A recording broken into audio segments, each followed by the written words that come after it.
Oke, welcome back. Di sini saya akan membahas mengenai TensorFlow Developer Certificate. Jadi TensorFlow Developer Certificate itu apakah worth it sih kalian ngambil gitu kan? Nah, ini adalah series yang berlanjut dari kemarin yang kita bahas mengenai apakah bangkit itu worth it untuk diikuti apa enggak gitu. Apabila kalian mungkin hoki atau beruntung gitu dapat TensorFlow vouchernya gitu. Nah, mungkin ini akan menjadi pembahasan yang cukup menarik gitu. Tapi sebelumnya kalian bisa untuk like, comment, dan subscribe, dan jangan lupa untuk aktifkan loncengnya supaya nanti nggak ketinggalan lagi dengan konten-konten semacam ini. Jadi udah, kita langsung aja kita bahas. Jadi pada awal mulanya kita disclaimer dulu. Yang pertama adalah tidak berniat untuk menjelekkan pihak manapun. Yang kedua, saya itu tidak di-affiliate atau tidak di-endorse oleh pihak tertentu juga gitu kan. Nah, saya juga tidak berniat untuk menyinggung pihak manapun juga gitu kan. Nah, kita lanjut. Nah, di sini apa itu TFDC gitu. Jadi TFDC adalah sebuah sertifikasi dasar untuk pelajar, developer, atau data scientist untuk mendemonstrasikan kemampuan praktiknya di dalam penggunaan machine learning. Nah, itu melalui proses modeling, building, dan training modeling menggunakan produk TensorFlow gitu kan. Nah, di sini yang perlu kalian tahu, TFDC ini vouchernya bernilai $100. Jadi kalian harus bayar $100 atau untuk kurs sekarang 29 April itu sekitar 1,6 juta.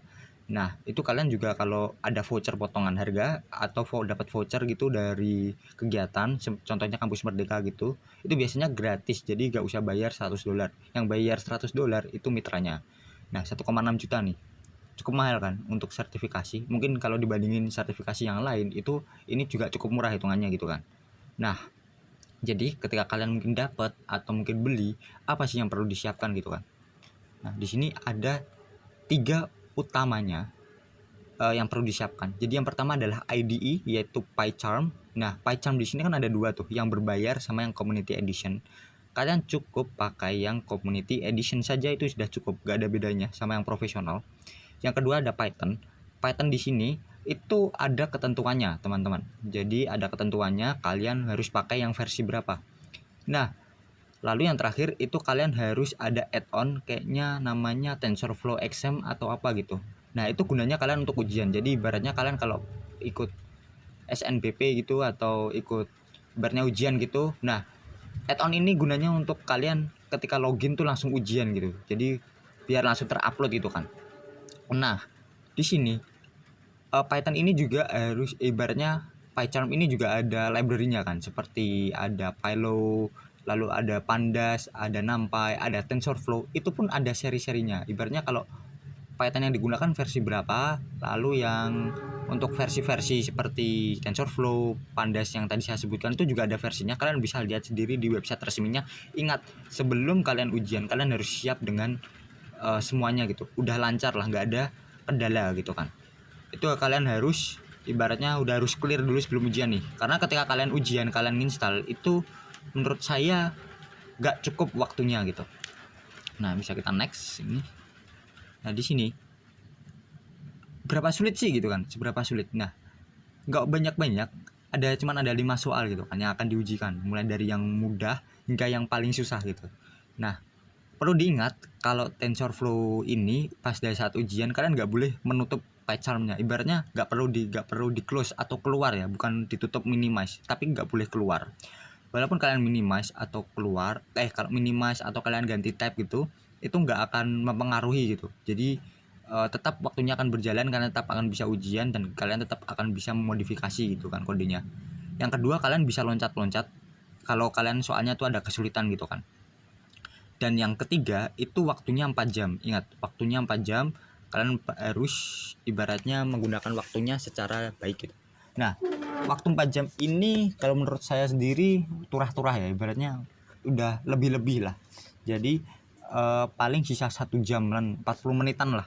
Kemarin itu saya ujian sisa 40 menitan aja sih. Nah, di sini tingkat kesulitannya tuh juga random ya. Saya ujian sama teman saya kemarin.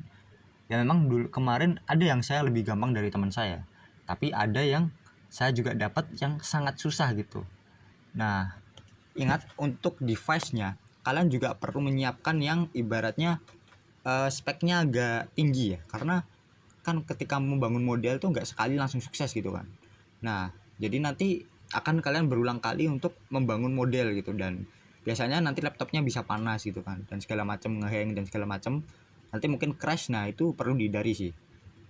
Nah terus ini apa aja yang diujikan gitu, ada 5 soal tapi yang saya ingat cuma 3, sorry guys.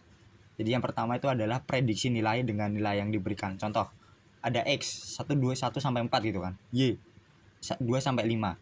Kalau X-nya diisi 5, Y-nya berapa gitu kan. Hasilnya 6 kan. Karena 1, 2, 3, 4, 5, Y-nya berarti kan rumusnya X plus 1 gitu kan. Nah, tapi gimana kalau mesin learning gitu? Apakah paham gitu? Nah, jadi mesin learning yang diujikan gimana caranya biar dia bisa memprediksi nilai tertentu. Yang kedua ada tokenizer. Jadi tokenizer itu bentuknya kayak ya kayak kalimat berita gitu. Kalian nanti akan memprediksi gimana untuk caranya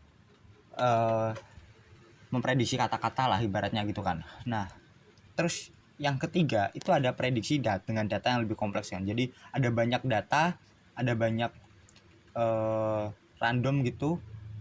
Terus kalian harus memprediksi. Kemarin saya dapat yang memprediksi ibaratnya listrik ya, kaitannya dengan listrik gitu. Itu yang soal nomor 5. Biasanya soal yang nomor terakhir itu lebih susah. Dan kadang juga nomor 4, 5 tuh pokoknya yang lebih susah. Jadi di sini nanti di pojok kanan itu kan kalian ibaratnya kalau kalian save gitu kan. Save udah selesai, nanti kalian akan run gitu kan. Akan di run, nanti akan dapat file H5. H5 ini nanti kalau di pojok kanan tuh kalau kalian soal nomor 1 ya diklik nanti keluar soal nomor 1, kalau soal nomor 2 ya soal nomor 2. Ketika nomor 1 udah selesai, di modelnya udah selesai, nanti dia akan mendeteksi nih kalau ada model baru gitu kan. Kalian tinggal klik submit model. Nah, submit model nanti akan keluar nih dari rentang 0 sampai 5 seberapa baik sih model yang kalian buat gitu kan. Nah, di sini saya sangat mengharuskan kalian untuk mendapatkan nilai 4 dari 5 di setiap soalnya. Minimal 4 sampai 5 lah. Gak boleh ada 3 karena kemungkinan tuh kata teman saya ya kan. Atau saya nggak pernah menguji ya. Nanti tulis di kolom komentar mana yang benar gitu kan. Kalau dapat 3 itu nanti gagal ibaratnya, gagal gak lulus ujian. Tapi kalau dapat 4 per poin gitu kan, itu bisa dikatakan lulus. Saya lulus tuh dengan nilai 2324 2324, dan teman saya yang ngasih tahu itu dia lulus dengan nilai 22. Jadi rata-rata ada 4445 lah. Nah, dan dia lulus gitu, 22 ke atas gitu kan. Nah, di situ saya juga mengalami kesulitan, jujur aja gitu kan. Nah, jujur aja, ini udah yang slide terakhir. Jujur aja saya mengalami kesulitan gitu. Nah, tapi karena kemarin tuh kami dari Bangkit ya kan, dari Bangkit Academy ikut gitu kan. Nah, itu cukup mudah sih karena Coursera yang diberikan itu semuanya hampir sesuai dengan yang diberikan. Jadi modelnya tuh kayak udah ada blok kode, kita dikasih kode di ujian, nanti kita tinggal melengkapi gitu kan. Modelnya gimana, nanti mekanisme mengolah datanya sebelum di training dan segala macamnya itu sudah tinggal ngeklik ngisi-ngisi aja gitu kan. Nah, yang paling lama itu adalah proses modelingnya, buildingnya, ngujinya gitu kan. Ada epoch 100 atau 200 gitu kan. Kalau satu batch isinya data sedikit ya cepet gitu kan. Tapi kalau lama itu bisa sampai 15-20 menitan lebih. Kemarin saya sampai 30 menit dan cuma dapat 0/5. Itu di nomor 5 yang listrik kemarin. Nah, ingat di suatu titik itu saya juga menyerah gitu karena wah gagal nih gitu kan. Tapi ada penyelamat gitu. Penyelamatnya apa? Yaitu internet. Kita bisa searching internet. Jadi memang ya bukan karena apa idealis ya, kita realistis aja ya. Ketika kita kesulitan kita bisa lihat-lihat di internet gitu kan. Ada beberapa referensi yang beredar gitu.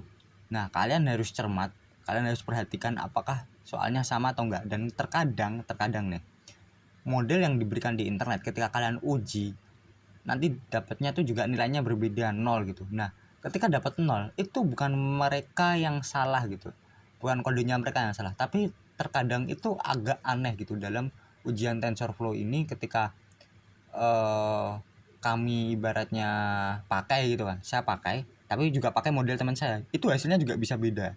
Itu tergantung dari model yang sebelumnya kita train gitu. Jadi kalau dari awal yang sebelumnya beda, tiba-tiba kalian sama training modelnya, nah itu kadang hasilnya training model itu juga beda nanti. Ketika dinilai juga beda juga nilainya gitu. Nah, jadi bukan mereka yang salah kodenya gitu, kalian juga.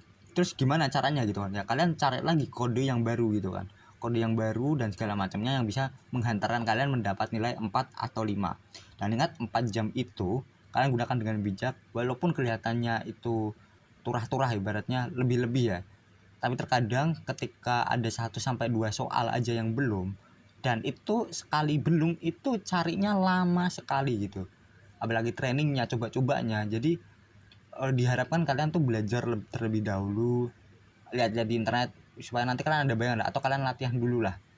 Nah itu banyak penyedia bukan latihan sih, ibaratnya latihan mandiri lah ya, ada dataset yang diberikan oleh TensorFlow sehingga kalian mungkin bisa latihan terlebih dahulu gitu sih. Jadi itu mungkin review ujian dari saya, dan untuk sertifikatnya langsung keluar ya, jadi kalian nanti langsung ke penyedianya. Jadi di sini kan kalau kalian beli gitu kan, vouchernya kalian masukin gitu kan, kalau di websitenya TensorFlow kalian bisa langsung klik begin exam, nanti kalian akan dialihkan ke sebuah laman web gitu kan. Nah di situ kalian nanti masukkan kupon dan atau pembayaran dan segala macam, dan di situ juga sertifikatnya akan keluar gitu. Nah dan langsung keluar ya, dan itu kelihatannya berlaku 2 tahunan kelihatannya. Nah itu sangat worth it, manfaatnya jelas untuk kalian mungkin berkarir di dunia AI dan machine learning gitu, itu atau data scientist itu sangat sangat sangat berguna. Nah kalau saya sendiri juga menggunakannya di bidang reinforcement learning ya, itu untuk ibaratnya ya nanti untuk gaming gitu kan. Nah mungkin itu sih yang bisa saya sampaikan mengenai pengalaman ujian TensorFlow Developer Certificate.